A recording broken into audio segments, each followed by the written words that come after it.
বাবার স্বপ্ন দুনিয়া, সন্তানের স্বপ্ন দুনিয়া, মায়ের স্বপ্ন দুনিয়া, মেয়ের স্বপ্ন দুনিয়া, দাদাও নাতির ব্যাপারে চিন্তা দুনিয়া, নাতিরও দাদার ব্যাপারে চিন্তা দুনিয়া। কেউ কাউকে পরিবারের অভিভাবক কিংবা অধীনস্থ অধিকাংশই এমন যে কেউ কারো ব্যাপারে আখিরাতের কোনো ফিকির নেই। ছেলেটা একবারও ভাবে না যে তার আব্বা যে বিড়ি খায়, সিগারেট খায়, গালিগালাজ করে, হারাম রোজগার করে, সুদে কিস্তিতে, এইটার কোনো গুনাহ আছে কিনা, আমার আব্বারে ফিরানো যায় কিনা, এ নিয়ে তার কোনো মাথা ব্যথা নাই।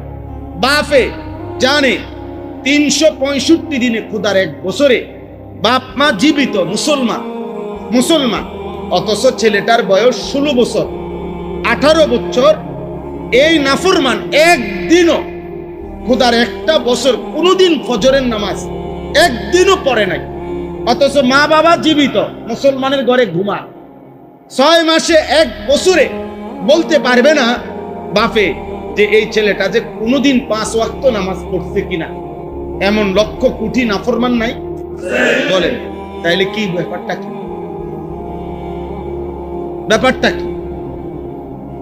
মা তার বেপরদা, তার নিজের জীবন, মেয়ে তার নিজের জীবন, প্রত্যেকেই সংসার যদিও একত্রে, কিন্তু যার যার চিন্তায়, চেতনায়, রুচিতে, পছন্দে, চলাফেরা, উঠা বসায় আলাদা আলাদা। বাপের একরকম, পুতের একরকম, বাপের চুল পুতের চুল ভিন্ন ভিন্ন, মায়ের বোরকা জিয়ের বোরকা ভিন্ন ভিন্ন, সবাই সবার মতো করে চলতেছে। আর পরিবারের বন্ধন কিসের উপরে?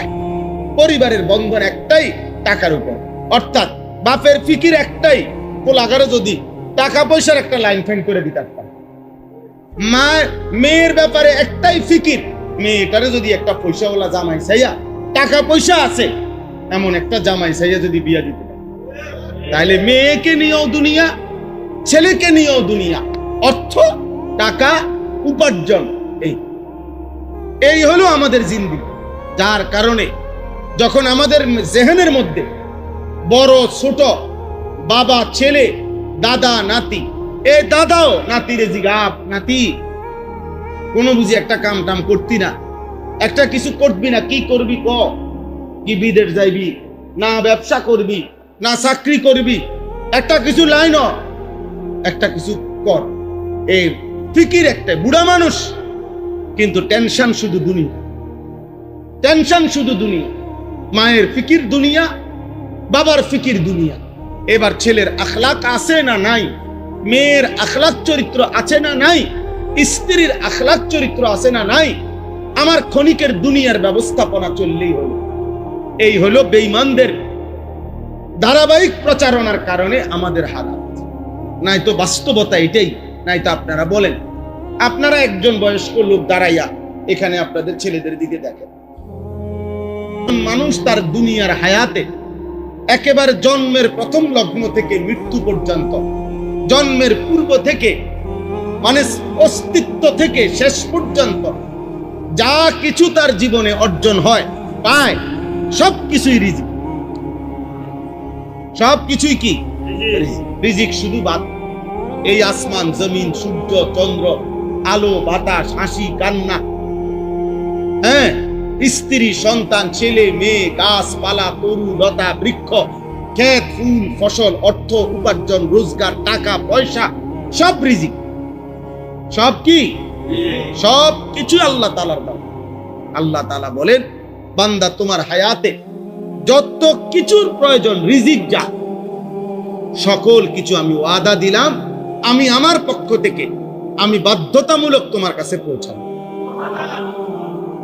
তাহলে আজকের সমস্ত বেঈমান আমাদের মাথায় যেটা ঢুকাইছে যে আমাদের ফিকির একটাই, রিজিক, উপার্জন, টাকা, সম্পদ, উপার্জন। আল্লাহ তাআলা বলে, বান্দা না, তোমাদেরকে ভুল বুঝাইছে বেঈমানে, ইবলিস তোমাদেরকে ভুল বুঝাইছে। মূলত যেটা নিয়ে তোমরা এত কামড়াকামড়ি করতেছো দুনিয়া, এটা তো আমার বানানো। আর আমি বললাম যাকে যা নির্ধারণ করা তা আমি পৌঁছাবো, তো তুমি এমন করো না। তুমি আমারে না জিজ্ঞাসা করবা যে তাইলে আমারে কেন বানাইলেন? আপনি যেহেতু নিজেই আমার রিজিকের সব দায়িত্ব আপনি নিলেন, আমারে বানাইলেন কেন? আমার কারণ করণীয় কি? আল্লাহ তাআলা বলেন, লিয়াবলুয়াকুম আইয়ুকুম আহসানু আমালা।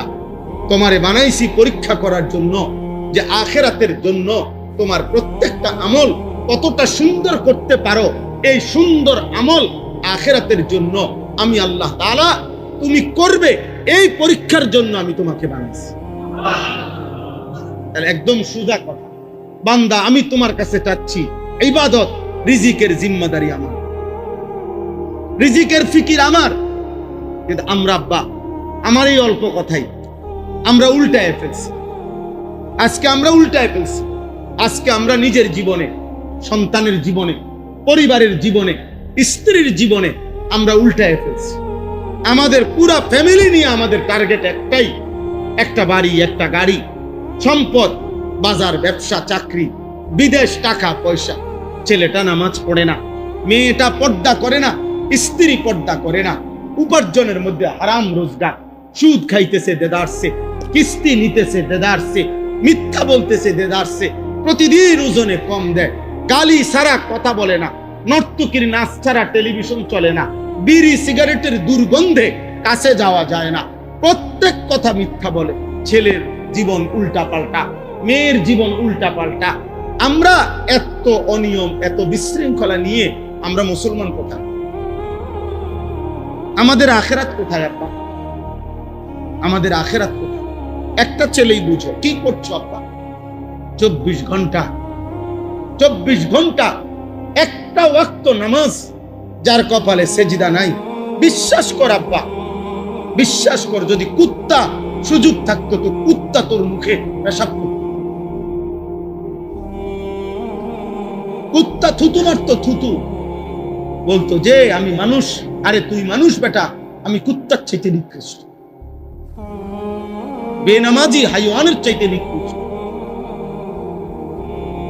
আল্লাহ নবী সাল্লাল্লাহু আলাইহি সাল্লাম বলছে, ফজরের নামাজ যে পড়ে না, খোদার কসম নবী বলছে, খবিসান নাফস, এটা খবিস। নবীজির বিশুদ্ধ হাদিস, যে ফজরের নামাজ পড়ে না সে কি খবিস, খবিস, খবিস। হযরত আব্দুল্লাহ ইবনে মাসউদ বলছেন, নবীজির সাহাবী, বিখ্যাত সাহাবী, তিনি বলেন নবীজির জামানায় যে নামাজের জামাত ছেড়ে দিত আমরা বুঝতাম সে প্রকাশ্য মুনাফিক। লাম ইয়াতাখাল্লাফ আন্না ইল্লা মুনাফিকান বায়্যিনুন নিফাক। নবীজির জামানায় ওনারা বলেন যে আমরা এটাই বুঝতাম, কিরে তে মসজিদের জামাতে আসে নাই কেন? মুনাফিক। এই কারণে আসে। মুনাফিক ছাড়া ইমানদার মসজিদের জামাত মিস করতে পারে, মসজিদের জামাত মিস করতে পারে। অসংখ্য হাদিসে আছে, নবী সাল্লাল্লাহু আলাইহি সাল্লাম বলছেন, ফজরের নামাজ যে পড়ে না সে মুনাফিক, মুনাফিক, মুনাফিক, মুনাফিক। যিনি সুপারিশ করবেন তিনি যদি বলে তোমাকে মুনাফিক, তো সুপারিশ তোমার কোন আব্বাই করবে? কথা বলেন না। যিনি সুপারিশ করবেন তিনি যদি বলে মুনাফিক, আপনার কোন বাপে আপনার সুপারিশ করবে? হাসরের ময়দান বলো না ভাই। তোমাদের অধিকাংশ ছেলে, অনেক ছেলে আব্বা, তোমার চেহারা দেখলেই তো বোঝা যায় কতদিন হয় নামাজ, কোন মা আছে কিনা, বাবা আছে কিনা, অভিভাবক আছে কিনা তাও মনে হয় আমাদের ছেলে। যদি বলেন আছে, থাকলে দেখবেন মূল ফিকির একটাই, বাপের কথা হইলো নামাজ, রোজা, আল্লাহ, খোদা, এটা আমার দেখার বিষয় না, বিদেশ যাইবা কোন দিন এটা কর, অথবা দেশে থাকিয়া পয়সা কামাই করবা, টাকার দরকার, আমার টাকার দরকার, আমার টাকার দরকার। হ্যাঁ হ্যাঁ, ফিকির এটা, ফিকির এটা, আমার টাকার দরকার, আমি বিল্ডিং করব, আমার জমি কিনব, টাকার দরকার। নয়তো তো বাপ প্রথম বোঝাপড়া করা উচিত ছিল, 16 বছরের সন্তান, আমার আল্লাহকে একটা সেজদা দাও না, 24 ঘন্টা মোবাইলে নারী ছবি, অশ্লীল দৃশ্য দেখো। একজন মেয়েকে বলা উচিত, মা তুই বেপর্দা, স্ত্রীকে বলা উচিত তুমি বেপর্দা, আমি তোমার জন্য আমার রক্ত পানি করা উপার্জন কেন করব বলো? আগে বোঝাপড়া করে। কোরআনুল কারীমে সূরা ইয়াসিনের মধ্যে আছে, একজন ইমানদার কাফেরদের সম্মুখে দাঁড়িয়ে তিনি বলছেন, ওমা লিয়া লা আ'বুদুল্লাযী ফাতারানি ওয়া ইলাইহি তুরজাউন, সূরা ইয়াসিন। তিনি বললেন, হে আমার জনগোষ্ঠী, তোমরাই বলো তো আমি ওই আল্লাহর ইবাদত, ওই সত্তার ইবাদত কেন করব না? কেন করব না? আল্লাযী ফাতারানি, যিনি আমাকে সৃষ্টি করেছেন, যে আমাকে সৃষ্টি করেছেন, আমি তার ইবাদত কেন করব না? তোমরা আমাকে বাধা দিচ্ছ কেন? মানে উনি ইবাদতে উনাকে বাধা দিচ্ছে। উনি বলতেছে, তোমরা কি বলতে চাচ্ছ?